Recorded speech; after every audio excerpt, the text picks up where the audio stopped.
Hi, guys. What am I getting myself into?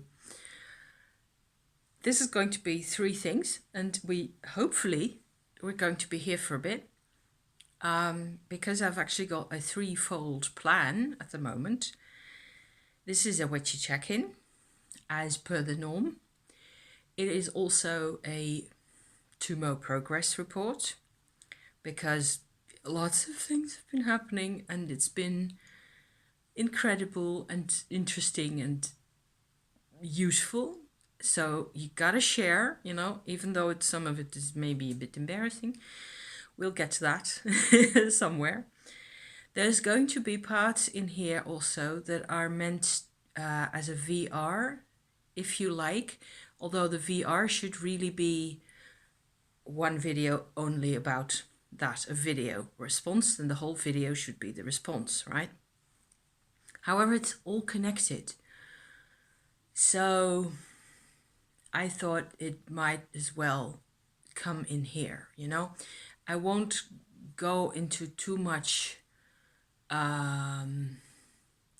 specific detail. Sorry for the hesitation. I just have to, wing it, think of things as I propose to do them, because I watched a video by Sanskrit Blue, which I will put the link in the description for, about a Kali, what is it? Oracle of some sort that's been brought out by Lana Fairchild recently, or fairly recently, that is going around, and people are talking about this from all sorts of viewpoints and angles. Sanskrit Blue's interest in this, as I have gathered from her video, is in particular as a practicing Buddhist, as a person who's deeply interested and connected with what the figures, or at least some of the figures in the cards, represent. So that is my first line of inquiry here that I'm going to share with you. I got interested in the oracle card dimension, first of all. And that's what got me drawn into this discussion. Then I listened to Natalie, in her video. I haven't even seen Queen Ossette's video about this, which Natalie's video was a response to, So I'm like hopping on the train a bit later. But because I've been so involved with all the basic subject matter that's been going on, the first thing I have to stress and put out there is that I, myself, am not a Buddhist. I don't think I'm uncomfortable with Buddhism as a practice. What I've seen of it looks mostly beautiful, and it's all about supporting people and supporting life. So nothing that I don't love in there. It is just that I don't know how to choose unless it is my own experience, really. So, and my own experience in terms of divinity has been really hard to put into words, I cannot catch that in imagery in whatever form, it just doesn't, the imagery that we have, either all the imagery that we have in Catholicism, in Islam, in Hinduism, all over the world, either it's all applicable or none of it is. I am just realizing. Yes, okay, we're back. I just realized that I hadn't turned off the sound on my phone. It's just something, we've been through all that, so no, it's off now, and so at least we won't be disturbed by any beeping and burping noises. So that's my personal reason. I don't subscribe to any particular religion. However, I see beauty and positivity in almost every religious dimension or expression. That's fine to me. the fact that religious imagery of every and any kind is being sort of spread around the planet in all sorts of forms of usage, just like this oracle, this chakra oracle, or whatever you, Kundalini oracle. That's I don't remember the name of this card set. It's just one example of many, many, many decks, that are out there that are proposed to represent something, and most often I don't think they do. That's as simple as that. And so off I went, back to, in a personal note, off I went into card making country, and I selected 12 images so far that represent for me what my Tummo practice does to me. So, as I said, I do not practice Buddhism. I have gotten caught up into Kundalini yoga by myself, with no gurus, incidental moments of gathering information here and there, and a lot of time on my hands, spent trying to figure this stuff out. I feel, and I have felt from the beginning, that our Shakti energy should really be what we live with, what we work with in our bodies, in our lives. And that if that is the fundamental energy that comes up out of the earth into my root chakra, into my spine, into my body like that, then everything in my body, be it emotions, physical stance, my nature, the way I express myself in every way, including and up to and including this type of video that I make, that all should harmonize, at least significantly harmonize, with the vibration of my Kundalini energy, of my Shakti energy. Because if not, it doesn't make sense. I don't make sense if I don't jive with my Shakti. So that's my basis. I am Dutch. I tend to be kind of commonsensical about lots of things. That's a very Dutch mode of operation. Sometimes to a detriment over here, because boy, I think we really overdo it on the rational type side of things at the moment. But that's in parentheses. So I made cards, okay? I'm not going to, at this point, show them all, because they will have to come out in a particular order, I think, at some point. I will have to save this one and this one for if and when I get around to that. In chronological order, I suppose that in terms of culture, I really first got around to working with my root chakra, which is this card. And these are just printed out images that I found on the net somewhere. So I make my own set of images with very little prerequisite systematic approach to that. I just collect the images as they appeal to me. I needed one, obviously, for the root chakra. I'm going to put that aside. I have two more chakra, or rather Dantien symbols, and this is my representation. Just a happy couple, or at least that's what it looks like to me, Krishna and his missus. If this isn't cultural appropriation, I don't know what is, because I have no shred of Indian DNA in my system. I do, however, have a strong, which I perceive as a past life connection with all this stuff, including this. This represents to me the heart Dantien, so in here, right? So that's my number 2. I do not have 7 chakras. I just have 3 points of reference that are in the cards. This is number 3. It's an Om sigil. No, it really should be like this, I think. It's a bit hard to make out. There's gold. See, can you see the gold paint? Can we see the gold? Yes, we can. Because that's I put in there. I print stuff out and then I look at them whether I can embellish them in any way. So these three Dantian things, Dantian is a Chinese term, really, but it's crucial to my Tummo approach. I've done lots of Tummo introductory videos and check-ins and updates and stuff like that.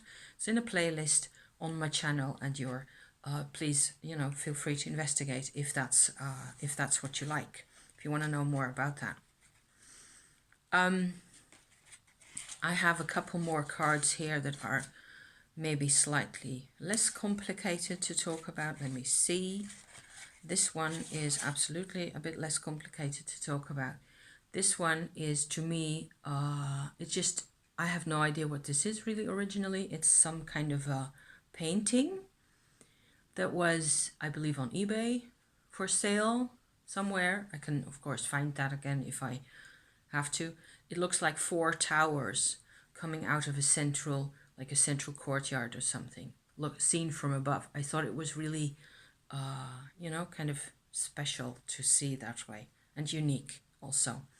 To me, it represents, in my card set here, the world, the 4 corners of the cauldron, the 4 corners of the magical space that we are in, at any time, really, as far as I'm concerned. It also means responsibility as to our role in the world, the role we play, sovereignty also. So freedom as well as responsibility in the flesh, in the body. That's this. The body as well as its, its effect on the material and or other vibrational world around it. Very much a manifestation type card for me. So, okay, I can put that one to the side.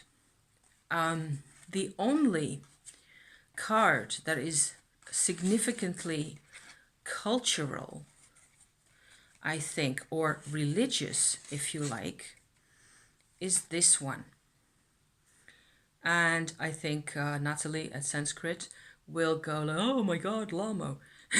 Palden Lamo is a very scary Tibetan goddess that I know only the, Wikipedia type level story of.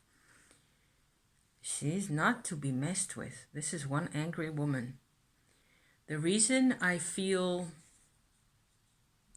drawn to her is because she's really passionate about the Buddhism that she represents, and she does things that I'm not going to talk to you about because then I will scare you away from my channel forever. Not an option. She reminds me of my own mother quite a bit. I don't think I've ever said this. My mother used to have a certain intransigence, a certain extremely principled, strict nature about her. There was no talking to her, there was no talking to her in many ways. And I feel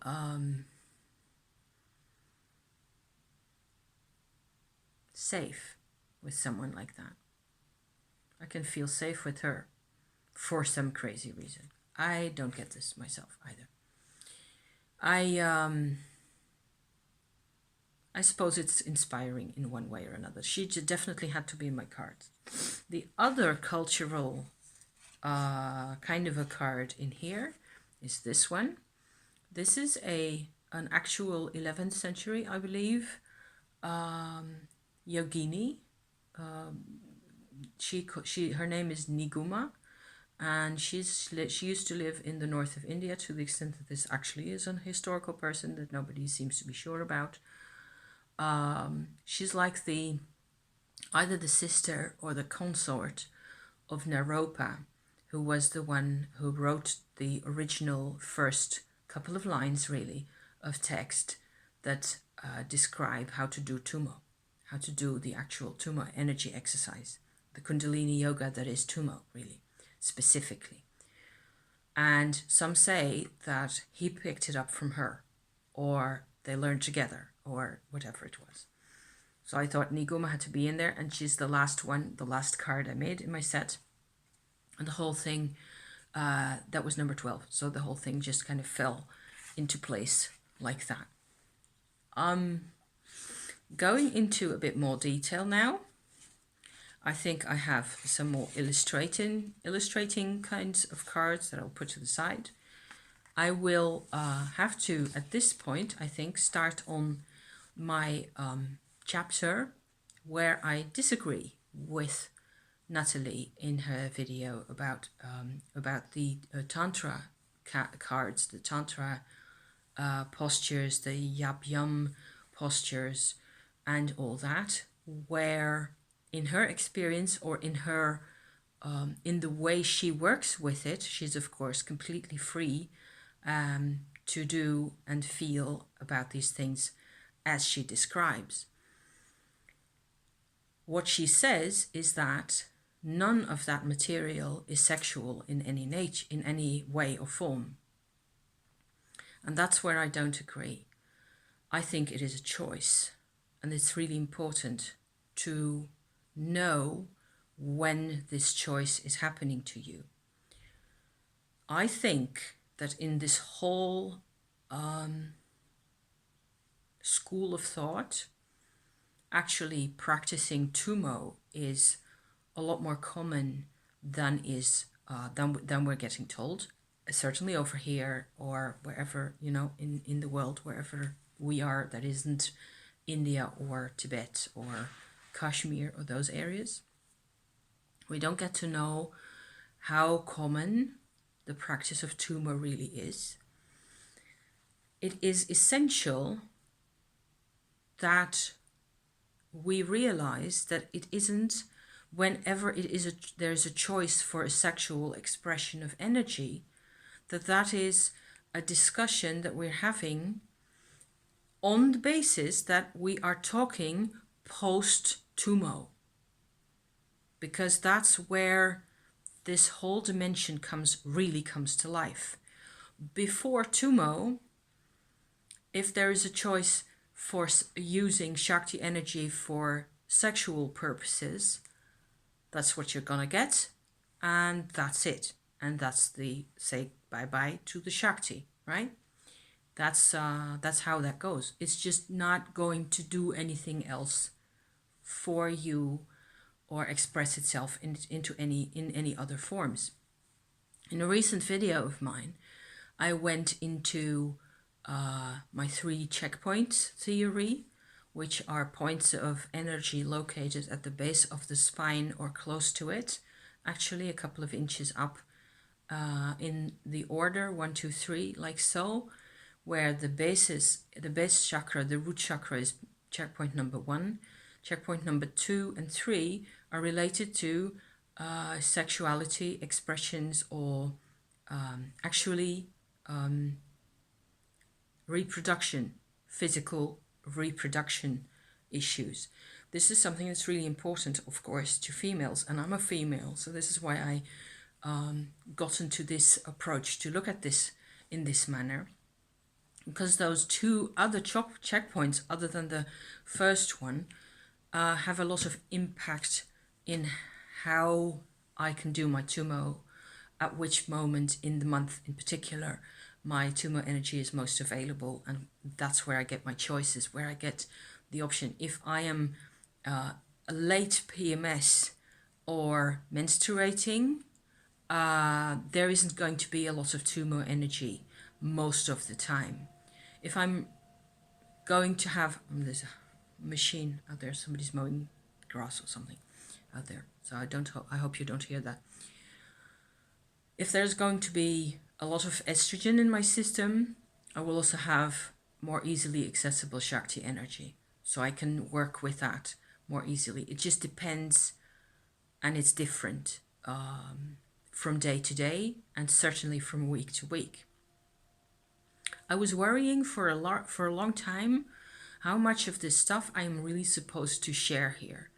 Whether this whole Vajrayogini stuff, which is what I call it most of the time, is something that I can actually share without having asked permission of some guru or yogi in Tibet first, you know?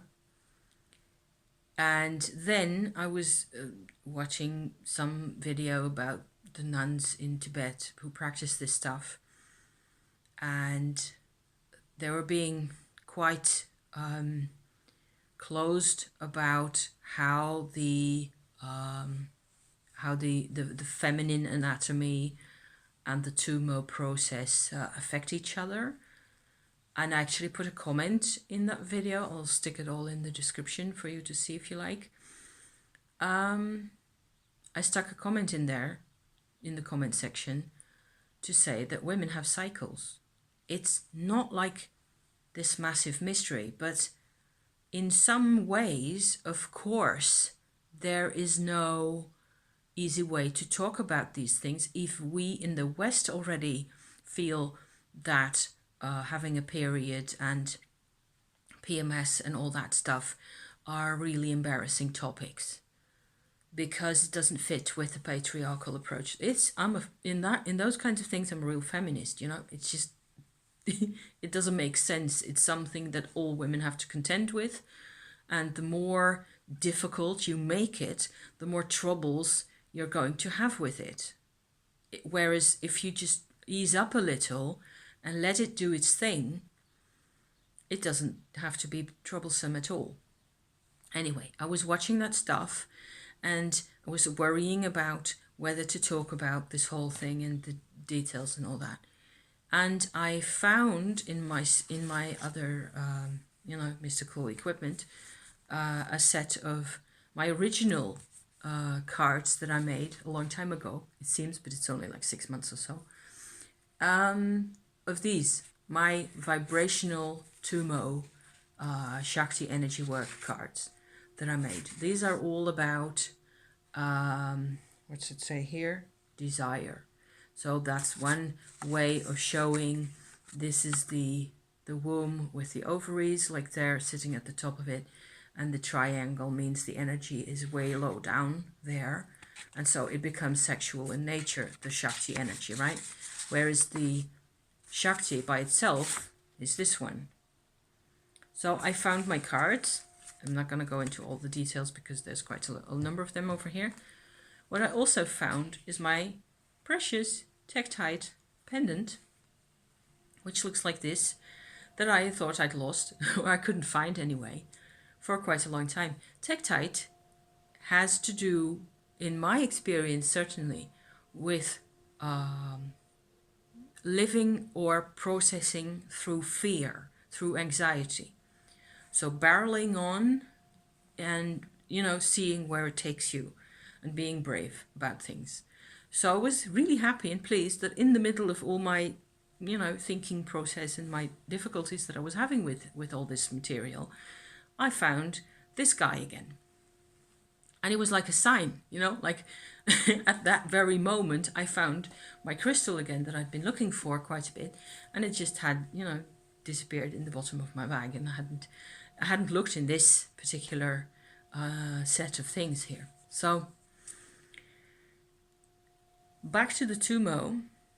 What I've noticed is that, like I said just now, the whole all this thing about the yoga postures where there's a yogi sitting in a yab-yum posture with a female sitting sort of close to him, on top of him, like that. Those are people who are already proficient at Tummo. And what I've noticed, and this is where it got really hairy last week, and I just didn't know what to do with myself. I was in a hormonal state where that energy was really present. I had a massive amount of Shakti energy, which of course shows itself in a way that is sexual as well.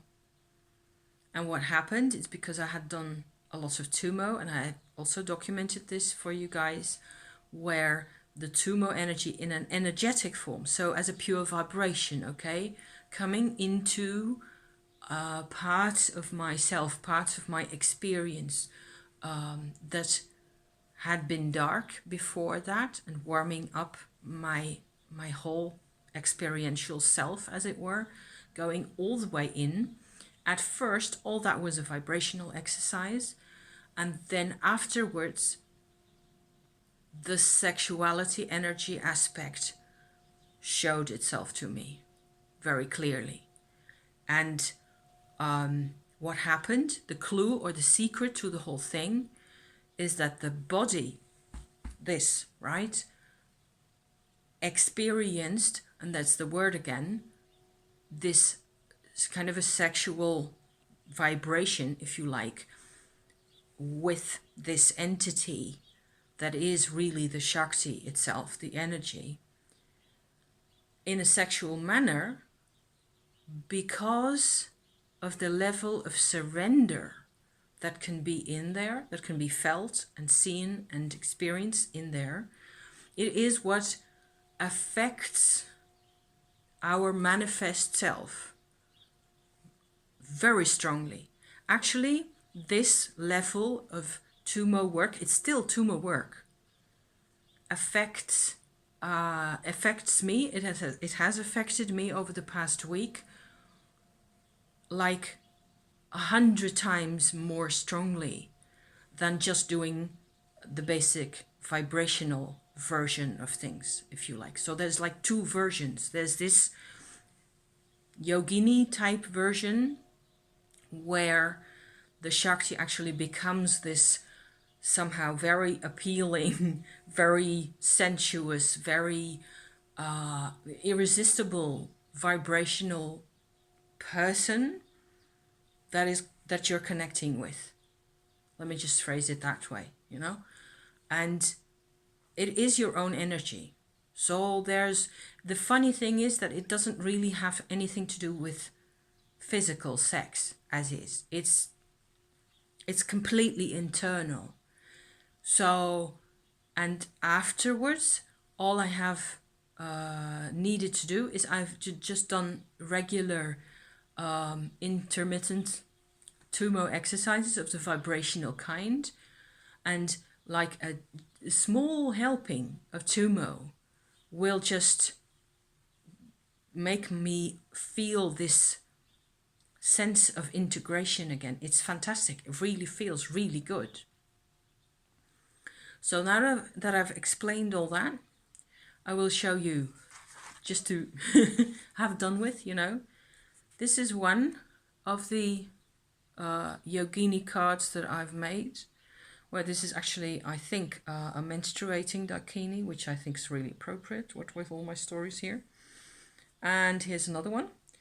That's one rather significant impression of what the Shakti in that form looks like, or feels like, I suppose. You're surrounded by those yoginis, so it's quite a handful. I have printed a couple more cards. This one is actually about the womb, I think, or, you know, the downward triangle is about the sexual dimension. We may even have, no, we don't actually.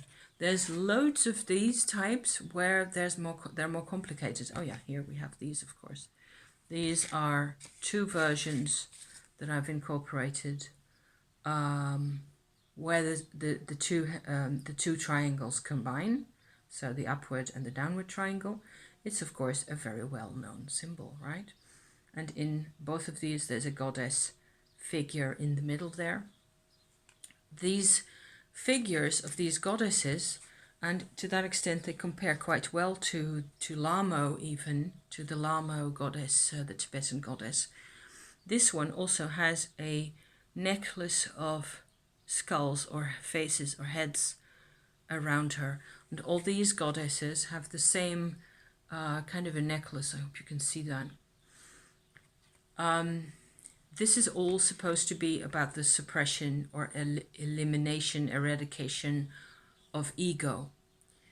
And that's where I reconnect my whole tale to Natalie's at Sanskrit Blue again, because she tries to explain really well, I think, and describes in quite some detail how she goes about this ritual, which is about the surrender, if you like, of the ego to, higher purposes. Fascinating stuff.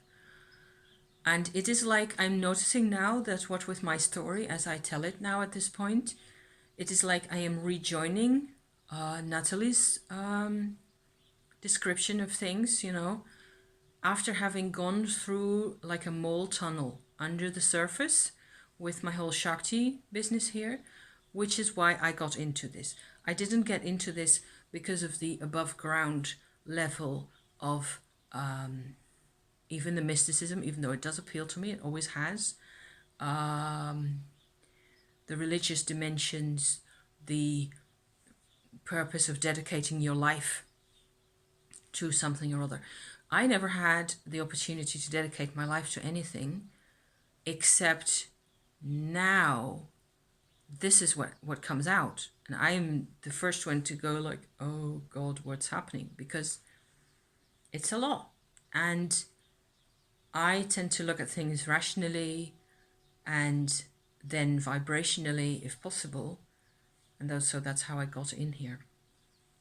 The last of my cards that I've got here, so these really funny looking, these are the backs with just a brown spiral on. Still not completely sure they're completely finished. I will certainly have to spray varnish the lot of them when I'm really sure that I've got all the layers of paint in.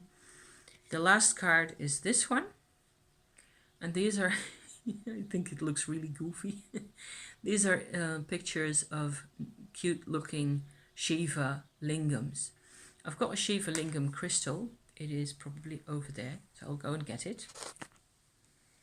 In terms of vibration, this is rather an interesting set, because I've got my I made a little knitted pouch of stuff that I can put my things in case I want to wear anything over here. This is my own little Shiva Lingam. It does have the two tones, see? And this is a really interesting stone to use also with Tummo. What I'm noticing most of all is that it's just sort of streamlines the Shakti energy very strongly. Also a little one like this. The ones in my photograph here are mostly huge to enormous. And wow, I don't know what I'd do in a room with one of those in there, because I think I'd just go sky high. We do have another one. My husband's got one that is larger. What I noticed wearing this, I think it's Thursday or so that I was wearing this in my pouch here and, in here. At the end of the day, I was exhausted, really tired, more than normal. I mean, really obviously more like over the edge exhausted. So that's a danger with these, I think, is that it just streamlines the Shakti energy to such an extent that after a couple of hours, that's enough of that, which is maybe why in India these big ones are positioned in shrines and temples, and you come and visit and offer to them, and then you go home again, because you don't have to be around that kind of thing or that kind of energy 24/7. It's just not a good idea. However, nowadays we sell everything across the planet. Apparently there's loads of this type of stone in the region of India where they come from. They're all the same type of mineral, and the mineral apparently has this characteristic of, just blowing the whole thing out of proportion. What is difficult, or maybe difficult, and which is also the real reason, I think, why I was worried about sharing all this funky material in with my Tummo stories and all the rest of it, is that there has to be a personal and or human, emotional, heart dimension to that whole process. You have to know who you are and get back to that at every point, at corners in the road. You have to come back to yourself. So I have two options that I've used over the past week to sort of settle myself. What at the end worked best was, I think one of them is actually something that I've worked on before. I've made one of these little flasks that contains essential oils. This is a rather complex formula, and I'm looking over there because I've got a bigger bottle of a slightly less concentrated maybe formula. See, very dark essential oils.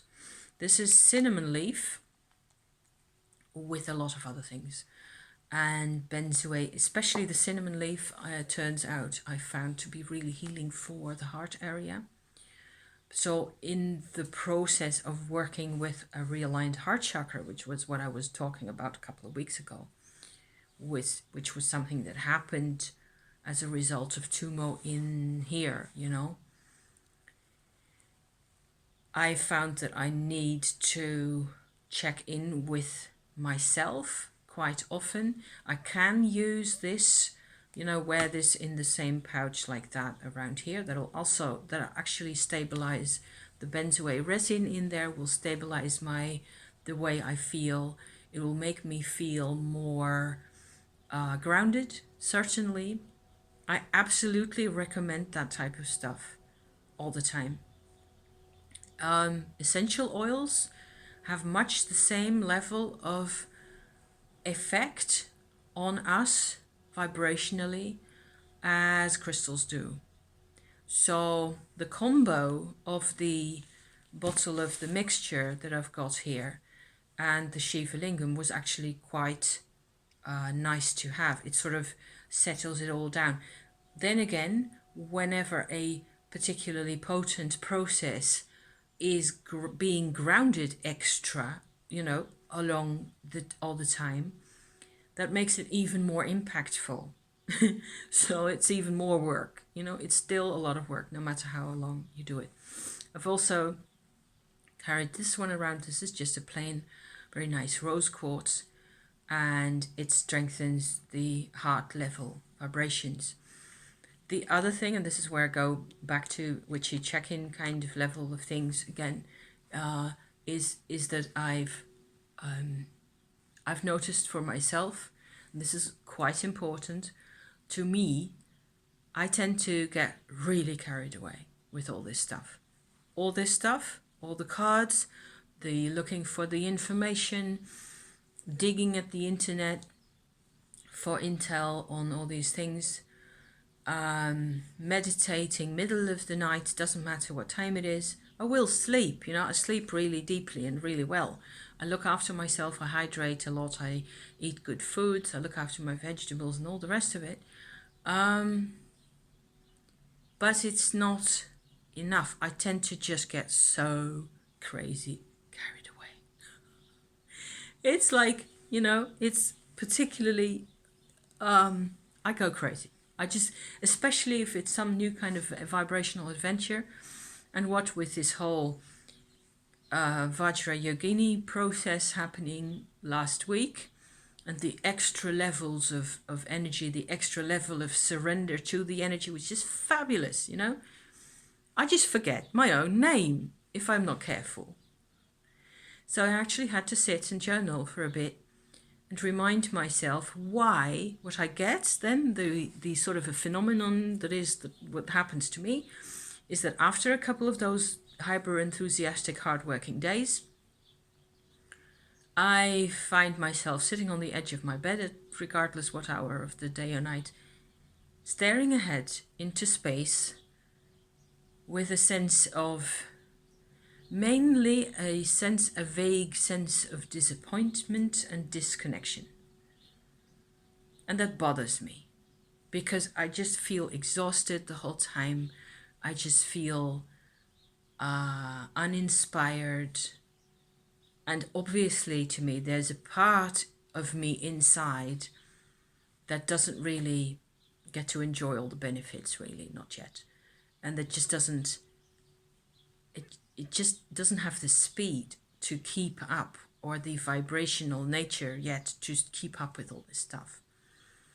The good thing I did is I went ahead and journaled about that, and I just reminded myself where I come from, you know, and the levels of, I reminded myself of the states I used to be in before my soul retrieval, before my mother passed away, all that, before my parents divorced. I just have to connect all the dots for myself in this personal life right here. I have to connect my dots.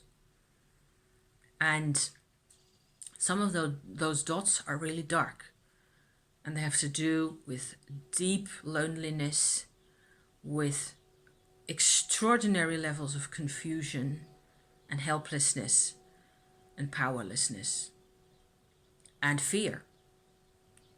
And writing that down for myself, you know, neatly spaced out for myself in my journal on a clear page with just those words, that was enough even for me to feel like, okay, so I'm all here again.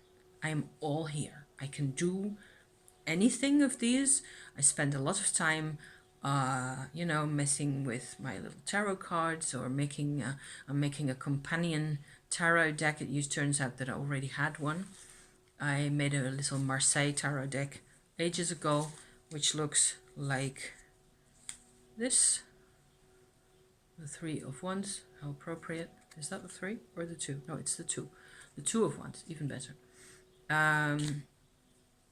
2 of Pentacles. See, they're really cute, these.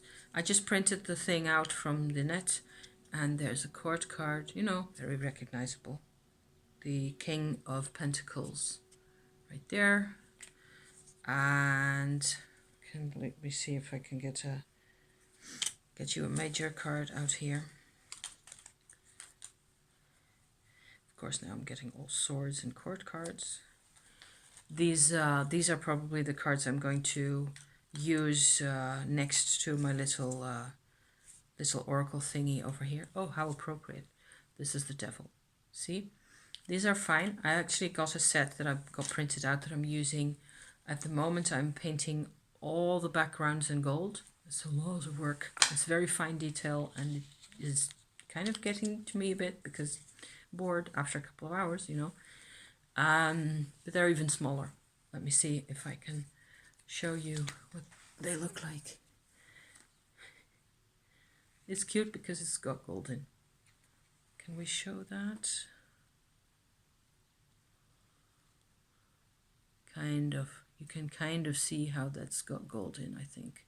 Huh? Yeah, like that.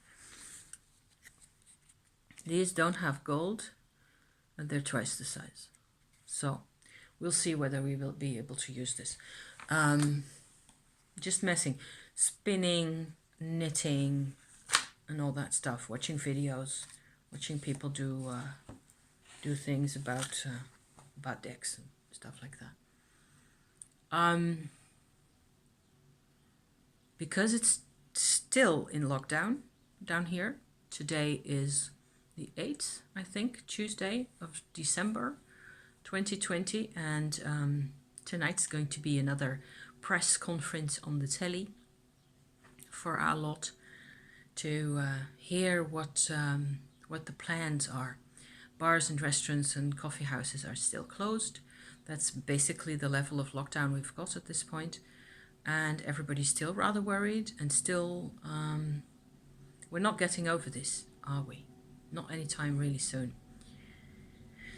And I'm rather fed up with it, and I wish it were spring now, because I'm I'm kind of, there's a level of balance also where I see that I can also get frustrated with all my meditating and all my practicing and all my other activities, basically because normally I would go out, occasionally to go shopping somewhere and go for a coffee, and you'd be out the house for a little more. So I suppose quite a number of people out there can relate to me saying that. I think this concludes the show for today, really. I'm rather pleased I did this. I think I think I managed to convey most of my my issues here. I'm still worried that I'm not worried for myself, really, ever. Not about this practice and the things I do. And I'm sure that most people who practice Tummo will only be glad that you found this energy and you found a way to work with it, and that it works for me, and it's really beautiful. And I, like my friend tends to say in these types of context, you obviously did this before today, before this life, is what she means. So I think that is where I'm going to end this now. Thank you so much for hanging out with me, for listening to me, expose about this. I will be back with something or other. I will be also out on the road with husband a couple of times this week. So at least I get to go out of the house. Okay? Wishing you all the best, and thank you again for watching, and see you next time. Okay? Bye-bye for now.